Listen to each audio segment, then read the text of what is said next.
Hey everyone, कैसे हैं आप सब? I hope you all are doing good. So today we are going to start a new topic from the old chapter. Chapter हमारा वही है human reproduction. यहाँ पर हमने अब तक स्पर्मेटोजेनेसिस और उसके ऊपर के सारे टॉपिक्स कवर कर लिए हैं. Male reproductive system, female reproductive system and spermatogenesis, ये हमने अब तक कवर कर लिया है. तो today we are going to start oogenesis. और स्पर्मेटोजेनेसिस जब मैंने आपको बताया था, एक्सप्लेन करे थे उसके सारे स्टेप्स, उसी समय मैंने आपको ये क्लियर कर दिया था कि मेल्स में जो स्पर्म्स का प्रोडक्शन होता है, that whole process is called as spermatogenesis. While females में जो ओवम की प्रोडक्शन होती है, एग्स की जो प्रोडक्शन होती है, that complete process is called as oogenesis. अब इसमें अगर आप सिमिलैरिटी देखना चाहो तो कुछ सिमिलैरिटीज भी हैं और कुछ डिफरेंसेस भी हैं, लेकिन अगर आप कंपेयर करो तो ज़्यादातर आपको डिफरेंसेस देखने को मिलेगी. फॉर एग्जाम्पल, मेल्स में स्पर्म्स की प्रोडक्शन को हमने स्पर्मेटोजेनेसिस बोल दिया, ओवम की प्रोडक्शन इज oogenesis. ठीक है, मेल्स में भी आपको प्राइमरी स्पर्मेटोसाइट देखने को मिल रहे थे, सेकेंडरी स्पर्मेटोसाइट देखने को मिल रहे थे. फीमेल्स के केस में भी आपको प्राइमरी oocyte, सेकेंडरी oocyte, ये सब देखने को मिलेगा. लेकिन इसके अलावा जो उनके फॉर्मेशन के स्टेप्स हैं, दे आर टोटली डिफरेंट. ठीक है, सो डिफरेंसेस आपको ज्यादातर देखने को मिलेंगे, सिमिलैरिटीज थोड़ी बहुत है. अगर आप दोनों प्रोसेस अच्छे से समझ जाओ तो आप इजिली फिगर आउट कर पाओगे कि सिमिलैरिटीज कितनी हैं और डिसिमिलैरिटीज कितनी हैं. So let's start. The first line is the process of formation of mature female gamete is called oogenesis. ठीक है, फीमेल गैमेट्स की जो प्रोडक्शन है उसका कंप्लीट प्रोसेस हम oogenesis उसी को बोलते हैं. It is completely different from spermatogenesis. oogenesis is initiated. अब यहाँ पे देखो बच्चों, सबसे इंपॉर्टेंट बात यहाँ पे सबसे स्टार्टिंग में ही आपको बता दी गई है कि oogenesis जो है इसकी स्टार्टिंग कब हो जाती है. It is initiated during the embryonic development stage. ठीक है, स्पर्मेटोजेनेसिस में ऐसी कोई बात नहीं थी, लेकिन फीमेल्स के केस में जब आपका हम oogenesis के बारे में देख रहे हैं तो इसकी बिगनिंग कब से हो जाती है, कब से ये शुरू हो जाता है. During the embryonic development stage, जब आपकी ये फीमेल चाइल्ड जो है वो फीटस में होती है. फीटस में जब ये, दैट मीन्स एम्ब्रियोनिक डेवलपमेंट जब हो रही है, एम्ब्रियो के रूप में जब ये ग्रो कर रही है, at that time only oogenesis की प्रोसेस स्टार्ट हो जाती है. जब उसका बर्थ भी नहीं हुआ है, अभी जो आपकी गर्ल चाइल्ड है उसका बर्थ भी नहीं हुआ है, लेकिन oogenesis की प्रोसेस जब वो अपने मदर के वोम में डेवलप हो रही है as a foetus, at that time only oogenesis starts. अब देखो, सबसे पहले स्टार्ट होता है तो क्या होता है, couple of million gamete mother cell, that means oogonia. वहां पे जो मेल जर्म सेल्स थे उनको हमने स्पर्मेटोगोनिया बोला था. यहाँ पे आपके गैमेट मदर सेल्स हैं, उनको हम क्या बोल रहे हैं, oogonia. ठीक है, तो ये oogonia फॉर्म होने लगते हैं. कब फॉर्म होने लगते हैं, फीमेल की बर्थ से भी पहले, जब वो फीटल स्टेज में, एम्ब्रियोनिक स्टेज में है, डेवलपमेंट शो कर रही है, at that time only couple of million gamete mother cell, that means millions में, सपोज अगर 2 ओवरीज हैं तो per ovary 1 million gamete mother cells जो हैं वो फॉर्म हो जाते हैं. ठीक है, within each fetal ovary no more oogonia are formed and added after birth. और एक बार जब फीमेल चाइल्ड का बर्थ हो जाता है उसके बाद उसमें oogonia ऐड नहीं होते, जो पहले से oogonia फॉर्म हो गए हैं वही प्रेजेंट रहते हैं. ठीक है, तो आपके ये गैमेट मदर सेल्स जो हैं ये बनने शुरू हो जाते हैं, और ये बनने के साथ साथ डिवीजन भी शो करते हैं. They start dividing also, division show करते हैं. और क्या इनकी ये डिवीजन कंप्लीट हो जाती है. हमने ये तो देख लिया कि चलो जब फीमेल ग्रो कर रही है उसी समय पे आपके oogonia सेल्स उसके अंदर आ गए और बहुत ज्यादा नंबर में आ गए. ठीक है, 1 मिलियन दोनों ओवरीज में आ गए, डेवलपमेंट भी शो करने लगे. भाई इतनी जल्दी इतना सारा काम स्टार्ट हो गया, तो क्या वो डेवलपमेंट अपनी कंप्लीट भी कर लेते हैं? नो, डेवलपमेंट उनकी कंप्लीट नहीं होती. Development is arrested, that means division का जो प्रोसेस है वो बीच में कहीं रुक जाता है. अच्छा, कहाँ रुक जाता है भाई? जब बीच में रुका तो कहाँ रुकेगा? ये रुकता है आपकी प्रोफेज 1 में. प्रोफेज किस में होती है? प्रोफेज मियोसिस में होती है. तो मियोटिक डिवीजन का जो आपका प्रोफेज 1 है, इसमें भी मैं अगर स्पेसिफाई करूं तो आपकी जो पैकेटिन स्टेज है वहां पे आके जो ये डिवीजन है ये क्या हो जाता है, टेम्पररी अरेस्टेड. टेम्पररी रुका हुआ है, अभी ये परमानेंट नहीं रुका है. अब कहाँ, जब इसका डिवीजन का जब टाइम होगा, फीमेल की बर्थ होगी, प्यूबर्टी तक ये पहुंचेगी, और उसके बाद जब वो स्टेज आएगी वहां जाके वो अगेन अपनी फर्दर डिवीजन शो करेगा. लेकिन अभी फीटस के अंदर कितना काम हो सकता है, अभी वो जो आपकी गर्ल चाइल्ड प्रॉपरली डेवलप भी नहीं हुई, जिसका बर्थ भी नहीं हुआ, उसके अंदर ही सोचो इतनी सारी चीजें हो चुकी होती हैं. तो आपके प्रोफेज 1 में आके जो मियोटिक डिवीजन है वो क्या होती है, रुक जाती है. टेम्परली अरेस्टेड, अरेस्टेड मीन्स रुक जाना, थोड़े टाइम के लिए एट दैट स्टेज वो वहां पे रुक जाती है. और उस स्टेज पे आपके जो ये गैमेट मदर सेल्स हैं जो डिवाइड कर रहे हैं और एक स्टेज पे आके रुक गए हैं, एट दैट स्टेज उनको हम क्या बोलते हैं? We call them as primary oocytes। Primary oocytes form हो गए। सोचो कितना एडवांस में काम हो रहा है। अभी बर्थ भी नहीं हुई लेकिन प्राइमरी oocytes जो है वो बेबी में फॉर्म हो चुके हैं।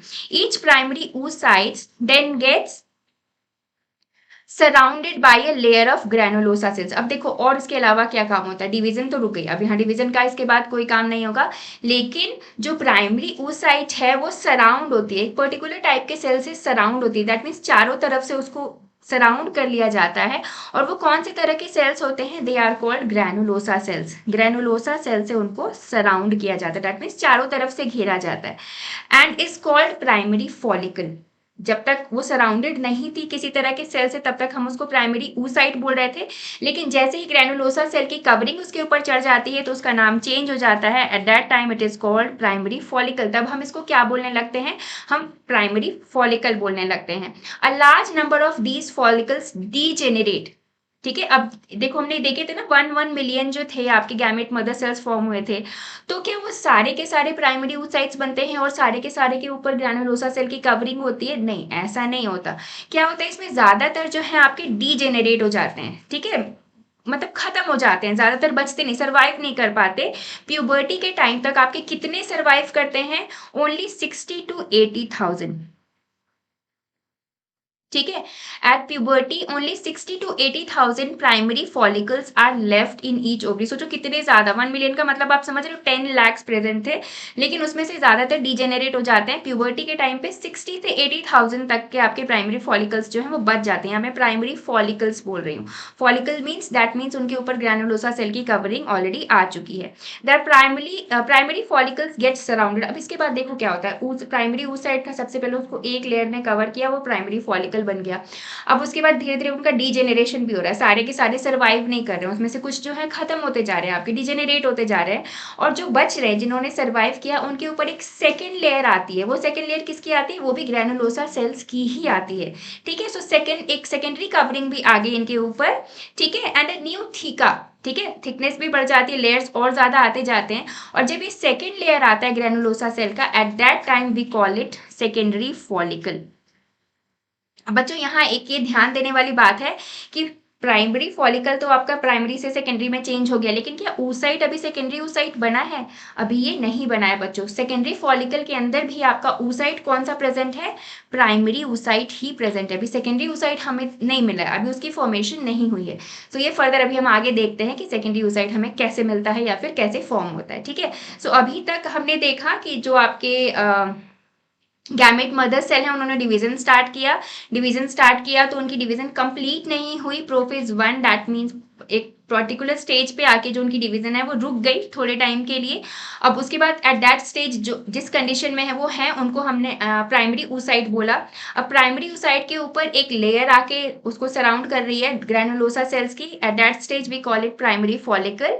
अब उसमें धीरे धीरे डीजेनरेशन भी स्टार्ट हो गया, कुछ डीजेनरेट होते गए, और जो सर्वाइव कर गए उनके ऊपर एक सेकेंड ग्रेनुलोसा सेल की कवरिंग आके चढ़ जाती है, और at that stage we call it secondary follicle. ठीक है, यहाँ तक हमने देख लिया। अब इसके बाद देखो क्या होता है, the secondary follicle soon transforms into tertiary follicle. Primary से सेकेंडरी बना, अब सेकेंडरी से क्या होगा? टर्शरी। तो टर्शरी में भी कुछ चेंजेस होंगे। अब टर्शरी फॉलिकल में क्या होता है बच्चों? Which is characterized by a fluid filled cavity. Tertiary follicle में कुछ तो नया आके ऐड होना था ना। केवल लेयरिंग हो रही थी, अभी तक ग्रेनुलोसा सेल्स की लेयर चढ़ती जा रही थी। तो अब टर्शरी फॉलिकल में क्या होता है कि इसमें एक कैविटी फॉर्म हो जाती है। ठीक है, हमारे जो ये सेकेंडरी फॉलिकल्स है उनमें एक कैविटी हमें दिखाई देने लगती है, फ्लूइड जो जिसमें फ्लूइड भरा हुआ होता है, और इस कैविटी को हम बोलते हैं एंट्रम। इस कैविटी का क्या नाम है? Antrum. The theca layer is organize, और ये जो थीका दैट मीन्स आप इसको ग्रेनुलोसा की लेयर से ही समझ लो, जो ग्रेनुलोसा लेयर आपकी प्राइमरी और सेकेंडरी दो लेयर्स आके चढ़ी थी ना, अब वो भी क्या होती है? सेग्रीगेट होने लगती, मीन्स डिफ्रेंशिएट हो जाती है दो लेयर्स में। ठीक है, एक आउटर और एक inner. The theca layer is organised into an inner theca interna and outer theca externa. दो लेयर्स जो थी तो उसमें जो अंदर वाली है उनको हम बोल रहे हैं इनर थीका इंटरना, और जो आउटर लेयर है उसको हम बोल रहे हैं आउटर थीका एक्सटर्ना, क्योंकि दो लेयर्स तो आके चढ़ी थी ना, तो एक को हमने इनर बना लिया, दूसरे को हमने आउटर बना लिया। It is important to draw your attention that at this stage that the primary oocyte, अभी तक देखो मैंने आपको बताया ना, जो अंदर oocyte है वो प्राइमरी है, वो अभी तक सेकेंडरी नहीं हुआ। फॉलिकल्स आपके प्राइमरी से सेकेंडरी बन गए, सेकेंडरी से टर्शियरी बन गए। लेकिन अब इस स्टेज में जहां फ्लूइड फिल्ड कैविटी आपकी फॉर्म हो गई, the theca layer is organized, यहाँ पे थीका जो लेयर भी ऑर्गेनाइज, उसके बाद क्या होता है, अब इस स्टेज पे आके जो प्राइमरी oocyte है with in the tertiary follicles grows in size. जो प्राइमरी oocyte है ना, उसका साइज बढ़ने लगता है। देखो ये बहुत इंपॉर्टेंट है, यहाँ समझने की जरूरत है, आप कैसे समझो इसको। अब जाके जो आपकी प्राइमरी oocyte है उसका साइज बढ़ने लगता है and it completes it's first meiotic division. बच्चों याद रखो, इसकी मियोटिक डिवीजन अभी तक कंप्लीट नहीं हुई है। सो इस स्टेज पे आके टर्शियरी फॉलिकल जहां फॉर्म हो जाता है, उसके बाद आपकी प्राइमरी oocytes का साइज बढ़ने लगता है और यहाँ पर ये अपनी फर्स्ट मियोटिक डिवीजन को कंप्लीट करता है। और ये डिवीजन कैसी होती है, डिवीजन हुई दैट मीन्स 1 से 2 सेल्स आपके बन जाएंगे, लेकिन ये डिवीजन अनइक्वल होती है। दैट मीन्स सेल्स जो डिवाइड होते हैं ना, वो दो इक्वल सेल्स को फॉर्म नहीं कर रहे, two unequal cells are formed and they result in the formation of haploid secondary oocyte। Meiotic division है तो हेप्लॉइड, पहले ये डिप्लॉइड था आपका, जो ये गैमेट मदर सेल था ऊगोनिया, वो कैसा था आपका बच्चों, डिप्लॉइड था। इसमें बिल्कुल आपको कंफ्यूज नहीं होना है। ये जो ऊगोनिया सेल था ना, जो स्टार्टिंग में प्रेजेंट था, दैट वाज डिप्लॉइड। लेकिन जो अब आपका ये सेकेंडरी oocyte फॉर्म हो रहा है after meiotic division, this will be haploid. ये कैसा सेल होगा, आपका हेप्लॉइड सेल होगा। और मैंने आपको बताया ये जो डिवीजन है ये कैसा होता है, this is unequal division. Division जो है वो अनइक्वल हो रहा है। अनइक्वल मीन्स सेल्स जो फॉर्म हो रहे हैं वो दोनों इक्वल साइज के नहीं है। तो पहला आपका सेकेंडरी oocyte फॉर्म हुआ और दूसरा क्या फॉर्म होता है, पोलर बॉडी फॉर्म होती है। ठीक है, so polar body is smaller in size and secondary oocyte is normal in size. ठीक है, सो अनइक्वल डिवीजन हो गया। अब ऐसा क्यों होता है, सेकेंडरी oocyte का जो साइज है वो बड़ा होता है, उसने पोलर बॉडी का भी न्यूट्रिशन जो है ना वो अपने अंदर ले लिया है। ठीक है, पोलर बॉडी को ज्यादा न्यूट्रिशन प्रॉपर मिला नहीं है, so that's why it is smaller in size. Secondary oocyte retains bulk of nutrient rich cytoplasm। देखो अब इसका जो साइटोप्लाज्म है वो न्यूट्रिएंट रिच होता है, न्यूट्रिएंट से भरा हुआ होता है। ठीक है, अब ये सोचो कि जो फिर पोलर बॉडी है उसका क्या होगा। सेकेंडरी oocyte तो चलो आगे फर्दर डेवलपमेंट शो करेगी हमें, लेकिन जो पोलर बॉडी है उसका क्या है। तो इसके पे अभी स्टडीज भी चल रही हैं, कुछ ऐसा भी कहीं से हमें देखने को मिलता है कि मे बी ये सर्वाइव कर भी सकता है या फिर इसका डिजेनरेशन भी हो जाता है। So at present we are not certain about this, यहाँ कुछ स्टडीज अभी इसके बारे में चल रही हैं। The tertiary follicle further changes into the mature Graafian follicle. अब देखो जो टर्शियरी फॉलिकल थी हमारी, वो किस में चेंज हो जाती है, it changes into Graafian follicle. ठीक है, स्टेप बाय स्टेप समझना है। The secondary oocyte forms a new membrane. Secondary oocyte के ऊपर एक न्यू मेम्ब्रेन आपकी फॉर्म हो जाती है, जिसको हम क्या बोलते हैं, it is called zona pellucida surrounding it. और ये आके अब सेकेंडरी oocyte को आपके सराउंड कर लेती है, दैट मीन्स घेर लेती है, कवर कर लेती है। The Graafian follicle now ruptures. और जो ग्राफियन फॉलिकल जिसने उसको कवर किया था सेकेंडरी oocyte को, अब ये रप्चर करता है, धीरे धीरे ये खत्म होने लगता है। रप्चर मीन्स टूटना। And the secondary oocyte is release. Secondary oocyte जो है वो रिलीज हो जाता है, और जो ये सेकेंडरी oocyte रिलीज होता है, this is the process which is called as ovulation. तो इसको हम क्या बोलते हैं बच्चों, इसको हम बोलते हैं ओव्यूलेशन। सो ठीक है, ये this was the main these were the main steps in the process of oogenesis। अब यहाँ पे आप देख लो डायग्रामेटिक सेक्शन और व्यू ऑफ ओवरी। ओवरी में क्या क्या स्ट्रक्चर्स, आपके यहाँ से स्टार्ट करो। देखो सबसे पहले यहाँ पे ये ब्लड वेसल्स हैं, यहाँ पे आपके फॉलिकल्स का फॉर्मेशन शुरू हुआ, ये प्राइमरी फॉलिकल है, ये भी आपका प्राइमरी ही है। और सेकेंडरी की तरफ ये बढ़ने लगा है। देखो यहाँ पे केवल आपको एक लेयर दिख रही है ग्रेनुलोसा सेल्स की, धीरे धीरे ये लेयर बढ़ती जा रही है। ठीक है, तो ये सेकेंडरी फॉलिकल, इसको आप बोल सकते हो, यहाँ पे लिखा हुआ तो नहीं है लेकिन this will be your secondary follicle, क्योंकि यहाँ पे हमें दो लेयर दिख रही है ग्रेनुलोसा सेल की। फिर धीरे धीरे देखो टर्शियरी फॉलिकल यहाँ पे फॉर्म हो गया। टर्शियरी फॉलिकल का क्या कैरेक्टरिस्टिक होता है, इसमें एंट्रम प्रेजेंट होता है ना, ये जो कैविटी है इसको हम क्या बोलते हैं, एंट्रम। सो ये कैविटी यहाँ फॉर्म हो जाती है। इसके बाद यहाँ पे देखो आपकी ये ग्राफियन फॉलिकल्स, यहाँ देखो साइज बढ़ता जा रहा है, प्राइमरी से टर्शियरी, टर्शियरी से प्राइमरी से सेकेंडरी, सेकेंडरी से टर्शियरी, लेकिन अंदर अभी oocyte आपका वही है, प्राइमरी oocyte है। फिर धीरे धीरे यहाँ पे सेकेंडरी oocyte आपका फॉर्म होता है, ग्राफियन फॉलिकल्स फॉर्म होती है।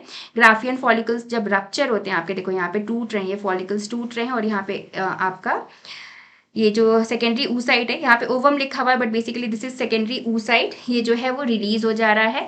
अब रिलीज होने के बाद क्या हुआ बच्चों, ये जो आपके ग्राफियन फॉलिकल्स थे ना, ये किस में चेंज हो जाते हैं, दे चेंज इनटू कॉर्पस ल्यूटियम। यहाँ पे इनका काम खत्म नहीं हुआ, this is very very important.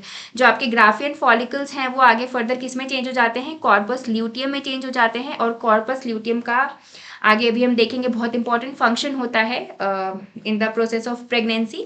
सो ये आगे अपना वर्क करते हैं और इस तरह से आपका जो यहाँ सेकेंडरी oocyte है वो रिलीज हो जाता है। So this was the whole process of oogenesis। इसको यहाँ हम फ्लो चार्ट के थ्रू भी देख लेते हैं। सो देखो यहाँ पर ये उगोनिया है, ठीक है। ये सबसे पहले तो डिफ्रेंशिएट करेगा, अपने साइज नंबर्स को इंक्रीज करेगा, क्योंकि 1 मिलियन जो है आपके वो in each ovary they are present, ठीक है। तो सबसे पहले इनको अपना नंबर इंक्रीज करना है। सो सिंपल डिवीजन ये दिखा रहे हैं, अपना माइटोसिस डिवीजन दिखा रहे हैं, ठीक है।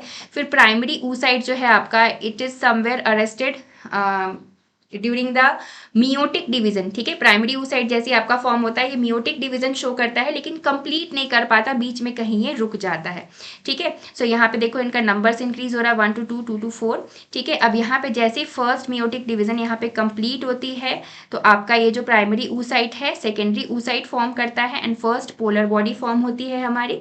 और उसके बाद ये सेकेंडरी oocyte जो है वो ओवम को रिलीज करेगा और सेकेंड पोलर बॉडी, ये स्टेप आपका यहाँ पे शो किया हुआ नहीं है, ये हम आगे देखेंगे जब हम फर्टिलाइजेशन एंड प्रेगनेंसी ये सब स्टेप्स पढ़ेंगे। Eight that time ovum and second polar body की फॉर्मेशन जो होती है उसके बारे में हम स्टडी करेंगे, बट ये भी बहुत इंपॉर्टेंट है। फिलहाल अभी हमें यहाँ सेकेंडरी oocyte तक देखना है। और इसका यहाँ कंपैरिजन आपको दिखाया हुआ है स्पर्मेटोजेनेसिस एंड oogenesis का। स्पर्मेटोजेनेसिस के केस में हमने देखा था जो स्पर्मेटोगोनिया है आपका, स्टार्टिंग में माइटोसिस डिवीजन शो करता है एंड प्राइमरी स्पर्मेटोसाइट्स फॉर्म होते हैं। उसके बाद इसकी मियोटिक डिवीजन स्टार्ट हो जाती है जिससे आपको सेकेंडरी स्पर्मेटोसाइट फॉर्म होता है। सेकेंडरी स्पर्मेटोसाइट्स फर्दर डिवाइड होके क्या बनाते हैं, स्पर्मेटिड्स बनाते हैं। ये स्पर्मेटिड्स जो हैं आपके स्पर्मेटोजोआ को फॉर्म करते हैं बाय द प्रोसेस स्पर्मियोजेनेसिस। और धीरे धीरे ये स्पर्मेटोजोआ जो है आपके सेमिनिफरस ट्यूब्यूल से जब रिलीज हो जाते हैं, this process is called as spermiation, ठीक है। So there is a little bit of comparison between these two processes, ठीक है। सो आई होप कंसेप्ट्स आपको क्लियर हुए हों, oogenesis का प्रोसेस आपको समझ में आया हो। अगर आपको कहीं भी इन केस कोई डाउट हो रहा है आप कमेंट सेक्शन में लिख के मेरे से पूछ सकते हो। I am ready to explain it again and again. So see you in my next video and thank you for watching this one. Bye bye everyone.